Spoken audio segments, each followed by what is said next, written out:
కానీ పెట్టుకునేది నుదుటి పైన. విలువ ముఖ్యము కాదు, ఎక్కడ పెట్టుకుంటాము అనేదే ముఖ్యము.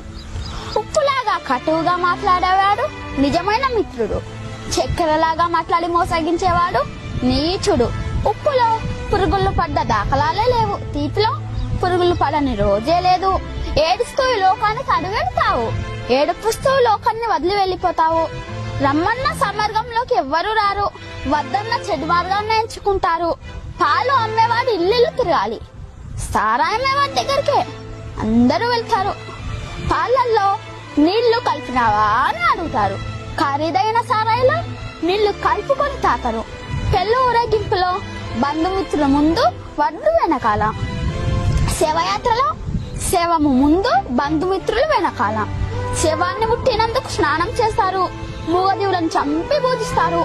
కొవ్వొత్తుని వెలిగించి చనిపోయిన వారిని గుర్తు చేసుకుంటారు. కొవ్వొత్తుని ఆర్పి జన్మదినాన్ని ఆచరిస్తారు. హే మానవ, పుట్టినప్పుడు జాతకము, మధ్యలో నాటకము, చావగానే సూతకము, అయినా గదు జనుల మధ్య కౌతకము.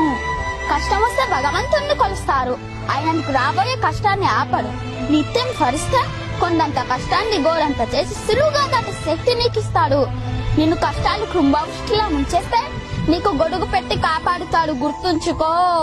కొబ్బరి చెట్టు పెరిగే కొద్దీ పాత మట్టలు రాలిపోతాయి, జ్ఞానం కదిలే కొద్దీ తమ బల భేదాలు తొలగిపోతాయి. పుండు మానితే పులుసు అదే పోతుంది, పుండు మానకుండానే పులుసు పీకేస్తే పుండు తీవ్రంగా రక్తం కారుస్తుంది. జ్ఞానసిద్ధి అంచెలంచెలుగా కలాలి, ఆత్రపడితే లాభం లేదు. సముద్రమంత సమస్య ఉందని దిగులు పడకు, ఆకాశమంత అవకాశం కూడా ఉంది. తలెత్తి చూడు, ముందు నీపై నీకు నమ్మకం కావాలి. నీపై నీకు నమ్మకం నీకు బలం, నీపై అప్పనమ్మకం అవతలి వారికి బలం. నీ బలం ఎవ్వరికి తెలియకపోయినా నువ్వు బ్రతికేయచ్చు, కానీ నీ బలహీనత మాత్రం ఎవ్వరికీ తెలియనీయకు, నిన్నుగా బ్రతకనివ్వరు. మరణం అంత మధురమైనదా? ఒక్కసారి దాన్ని కలిసిన వారు వదిలిపెట్టి రాలేరు. ప్రకృతికి కూడా అదంతా ఎంత పక్షపాతం.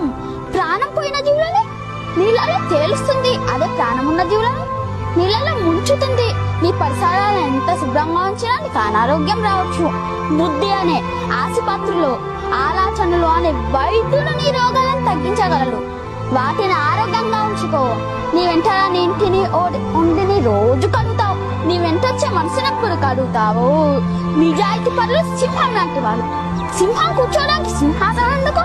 అది ఎక్కడ కూర్చుంటే అదే సింహాసనం. నిజమైన నిజాయితీ పనులకు గుంపు అక్కర్లేదు.